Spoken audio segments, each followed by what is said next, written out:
स्वागत है दोस्तों। ये हमारी जो है सीरीज का तीसरा वीडियो है। इससे पहले हम पियाजे और बायोलॉजी को समझ चुके हैं। आज हम कोहलबर्ग के नैतिक विकास के सिद्धांत को समझेंगे, जो कि जीन पियाजे के कामों पर ही आधारित था। यानी कि इस बात को आपको यहाँ सीधा सीधा याद रखना है कि जीन पियाजे ने जो काम किए उसी पर आधारित होकर कोहलबर्ग ने अपना जो है नैतिक विकास का सिद्धांत दिया था। चलिए इसको देखते हैं क्या है। तो कोहलबर्ग ने जीन पियाजे के काम को आगे बढ़ाया और यह बताया कि बच्चों में सही और गलत की समझ, यानी कि जो मॉरलिटी है, उम्र के साथ कैसे विकसित होती है। यानी कि देखिए, पियाजे भी बार बार किस बात पर बल दे रहे थे कि बच्चों में जो है विकास का आधार क्या है, परिपक्वता है। यानी कि धीरे धीरे बच्चे जैसे जैसे उम्र में बड़े होते हैं उनमें नए नए गुणों का विकास होता है। इसी के आधार पर कोहलबर्ग ने कहा कि बच्चों में उसी के आधार पर क्या आती है, नैतिक समझ आती है, यानी नैतिकता का विकास होता है। कोहलबर्ग के सिद्धांत मुख्य तत्व क्या थे कि नैतिक तर्क, यानी कि मॉरल रीजनिंग, सही और गलत के बारे में सोचने को क्या कहते हैं, मॉरल रीजनिंग कहते हैं। यह उन्होंने अपने सिद्धांत का मुख्य तथ्य रखा था। इसके अलावा उन्होंने नैतिक दुविधा यानी मॉरल डिलेमा का भी एक शब्द दिया। तो जो मॉरल डिलेमा होता है, इसका अर्थ होता है कि जब हम ऐसे दो राह पर आ जाते हैं जहाँ से हमें जो है दोनों ही तरफ जाना कैसा लगता है, सही भी लगता है और गलत भी लगता है, उसे हम बोलेंगे मॉरल डिलेमा।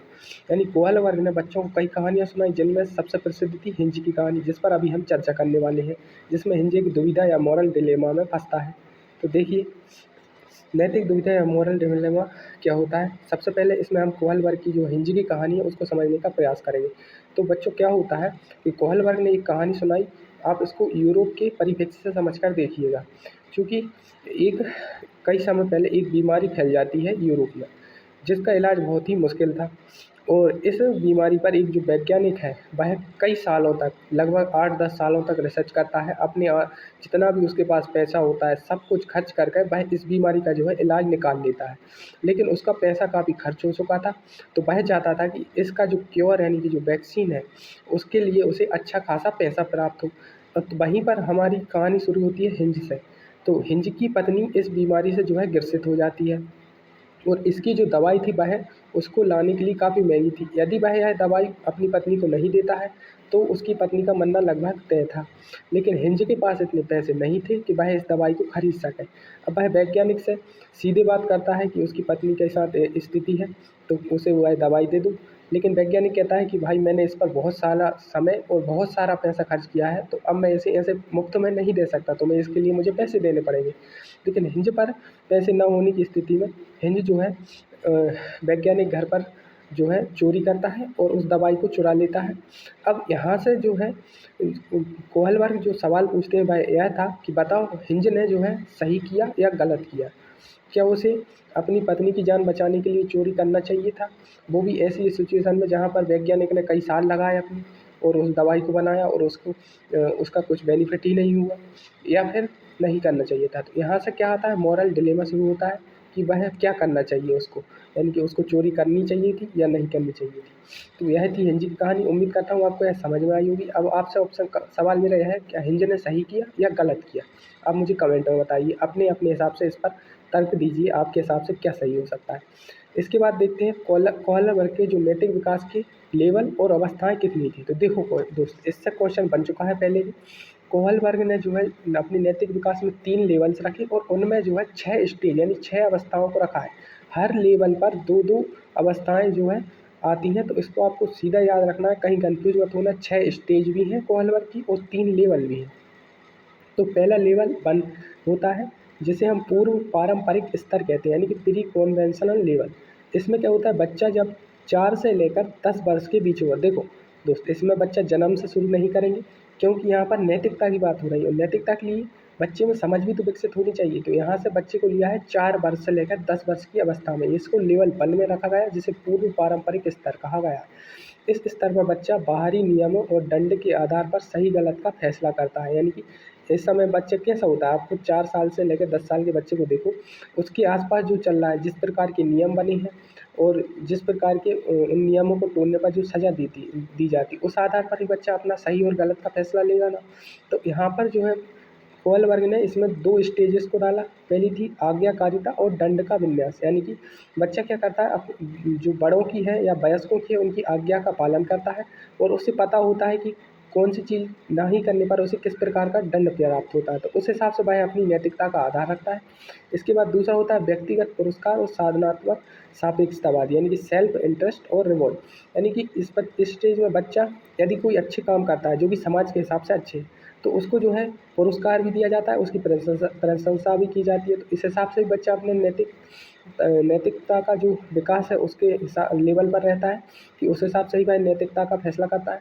और एक होता है साधनात्मक सापेक्षतावादी, यानी कि जैसे को तैसा करने का।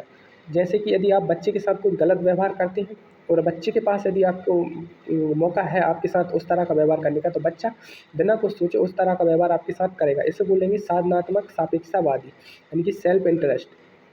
इसके बाद ये 2 स्टेज आती हैं लेवल 1 में। अब देखते हैं हम लेवल 2 को। तो लेवल 2 को उन्होंने पारंपरिक स्तर पर डाला, यानी कि कन्वेंशनल लेवल पर। इसमें बच्चा जो है 10 से लेकर 13 वर्ष की आयु में होता है।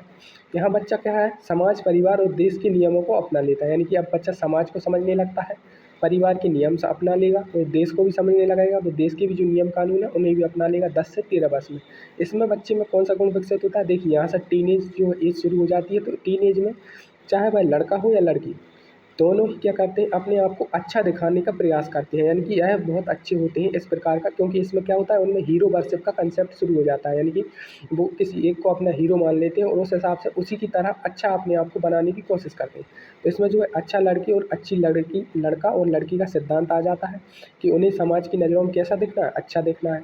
तो ये इसकी स्टेज होती है लेवल 2 की। और एक और स्टेज होती है इसमें कानून और व्यवस्था की, यानी कि अब देश के नियमों को अपनाएगा तो देश में कानून है और व्यवस्था है तो उसको भी अपनाना पड़ेगा। यानी चोरी करना गलत है, चाहे स्थिति कुछ भी हो, भाई इसको अपना लेगा क्योंकि यह हमारे कानून है, यानी देश के कानून में लिखा है। तो इस प्रकार से लेवल 2 होता है दोस्तों। बच्चा नियम इसलिए मानता है ताकि उसे सज़ा ना मिले। एक इसमें होता है लेवल 1 में होता है, एक जो क्वेश्चन, इसको क्वेश्चन के रूप में पूछ रहा था कि बच्चा नियम इसलिए मानता था कि उसे सज़ा ना मिले, यह कौन से लेवल में आता है, तो यह लेवल 1 में आता है, यानी कि पूर्व पारंपरिक स्तर में आता है। चलिए लेवल 3 को देखते हैं। कोहलवर के नैतिक विकास के स्तर और उसकी आलोचनाओं को भी साथ में हम देखेंगे। लेवल 3 क्या है, उत्तर पारंपरिक स्तर, यानी कि पोस्ट कन्वेंशनल लेवल। अब बच्चा क्या है 13 वर्ष से ऊपर चला जाएगा और प्रौढ़ावस्था यानी कि वयस्क हो जाएगा। तो इसमें क्या है, जब व्यक्ति खुद के बनाए नैतिक सिद्धांतों पर चलने लगे तो समाज के नियमों से ऊपर हो जाता है, जिससे वो समाज के नियमों को नहीं मानता है। यानी कि अब बच्चा जो है अपनी खुद की रीजनिंग को डेवलप कर लेगा। जैसे आपको मैं समझाऊँ, जैसे अभी हमने देखा कि बच्चा जो है चोरी नहीं करेगा, लेकिन अगर चोरी से किसी की ऐसा है कि किसी की जान बच सकती है और उसे लग रहा है कि इसकी जान बचाना ज़्यादा उपयोगी है, तो बच्चा चोरी कर लेगा। जैसे ट्रैफिक सिग्नल तोड़ना क्या है, कानून को जो है कानून के खिलाफ है, किंतु यदि मान लो किसी का एक्सीडेंट हो जाता है और उसे जल्दी से हॉस्पिटल ले जाना है, तो इस समय जो बच्चा होगा 13 वर्ष से ऊपर और वयस्कता में, वह जो है अपने हिसाब से रीजनिंग लगाएगा और उसे यदि सही लगेगा कि इसकी जान बचाना ज़रूरी है तो वह ट्रैफिक सिग्नल को तोड़ देगा। तो यहाँ से क्या होता है, बच्चा खुद अपनी नैतिकता को विकसित कर लेता है, नैतिक सिद्धांतों पर चलने लगता है अपनी स्वयं की। इसमें जो है 2 स्टेजेस आती हैं, यानी 2 जो है अवस्थाएँ आती हैं। पहली है सामाजिक अनुबंध, यानी सोशल कॉन्ट्रैक्ट। व्यक्ति समझता है कि नियम समाज की भलाई के लिए बनाए गए हैं, इसलिए यदि कोई नियम किसी के अधिकारों का हनन कर रहा है तो उसे बदला जा सकता है।